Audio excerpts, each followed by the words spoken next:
উস্তাদ আসে, উস্তাদ এসে বললেন রুহুল আমিন তুমি কেন বার হচ্ছ না?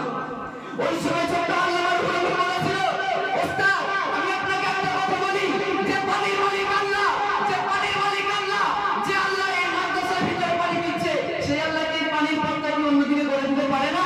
যে স্রোতটা মাদ্রাসার ভিতরে যাচ্ছে সেই স্রোতটা একটু বাইরের দিকে যেতে পারে না? উস্তাদ শুনে আশ্চর্য হয়ে গেলেন, আরে কি বলে এই 9 বছরের ছেলে কি বলে, যেখানে পানি মাদ্রাসা হচ্ছে সেগুলো যে পানি অন্যদিকে যাবে মানে? আল্লাহ কি গালি শুনে দেখো, যে আল্লাহ ওয়ালা হয়, যে ওলি ওয়ালা হয়, যে নবী ওয়ালা হয়, তার কথা তো ঠিকই কারবানি হবে, কেনই হবে না? আল্লাহ রাব্বুল আলামিন রাহমাতুল্লাহ আলাইহি বলেছেন, উস্তাদকে বললেন আল্লাহ পাক যে আল্লাহ পানির মালিক, যে আল্লাহ পানির মালিক, যে আল্লাহ পানি স্রোত মাদ্রাসায় দিচ্ছে, সে আল্লাহ পানি স্রোতটা বাইরে ঘুরিয়ে দেবে, বলা তো লাগছে পানির ওই স্রোতটা মাদ্রাসা থেকে বাইরের দিকে চলে গেল। জোরে হবে না সুবহানাল্লাহ? ইনি তো আল্লাহ ওয়ালা, ইনি তো রাব্বুল আলামিন রাহমাতুল্লাহ আলাইহি কালাম। এক মহিলা দরবারে এসেছেন রুহুল আমিন, আমি একটা বড় মুসিবতের ভিতরে পড়েছি, আমাকে একটু তুমি রক্ষা করো। আল্লাহ তো মালিক, আমাকে রক্ষা করবেন, তবে তোমার একটু প্রয়োজন আছে। কারণ রুহুল আমিন সমাজে গ্রাম অঞ্চলে তোমার অনেক প্রভাব আছে, আমরা এটাও জানি তুমি একজন বড় পণ্ডিত, তুমি একজন আল্লাহওয়ালা। মহিলাকে বলছি বলেন আপনার কি প্রয়োজন?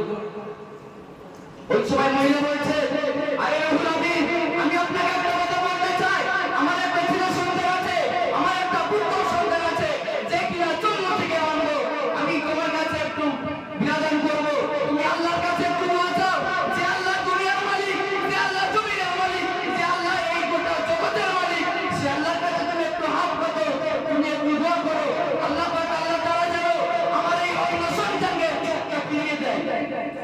আমি বলছি আমি কিভাবে পারবো? আরে আমি তো এমন বড় ব্যক্তিত্ব না যে আমি আল্লাহর কাছে দোয়া চাই সে আল্লাহ তোমার সন্তানের চোখ ফিরিয়ে দেবে। কথা বুঝে আসছে না? যখন ওই মহিলাটি বলল রুহুল আমিন তুমি দোয়া করো, আমার বিশ্বাস তুমি দোয়া চাইলে আশা করা যায় আল্লাহ আমার সন্তানের চোখটা ফিরিয়ে দেবে। ওই সময় আল্লাহ আমাকে দোয়া করেন, আল্লাহ ও আমার আল্লাহ তোমার কাছে আমার একটা বিরাট এই দুটি চোখ যদি এই সন্তানের চোখ যদি তুমি ইসলামের জন্য নাও, যদি তোমার ইসলামের যদি কোনো কাজে লাগে, ইসলাম প্রচারের যদি কোনো কাজে লাগে, আল্লাহ পাক আল্লাহ তাআলা এই সন্তানের তুমি চোখটা ফিরিয়ে দাও।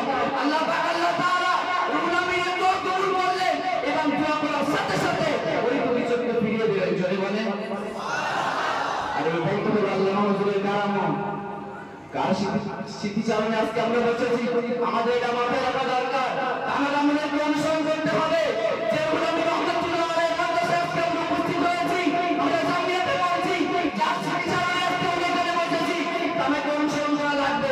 রাসূল বললেন মান আহাব্বা কওমান ফাহুয়া মিনহুম ওয়া মান আহাব্বা কওমান হুসিয়া মা'হুম। রাসূল বললেন মান আহাব্বা কওমান ফাহুয়া মিনহুম ওয়া মান আহাব্বা হুসিয়া মা'হুম। রাসূল বললেন যে কোনো কওমকে ভালোবাসে, যে কোনো কওমকে ভালোবাসে, তা হাসন তার সঙ্গে হবে। আমাদের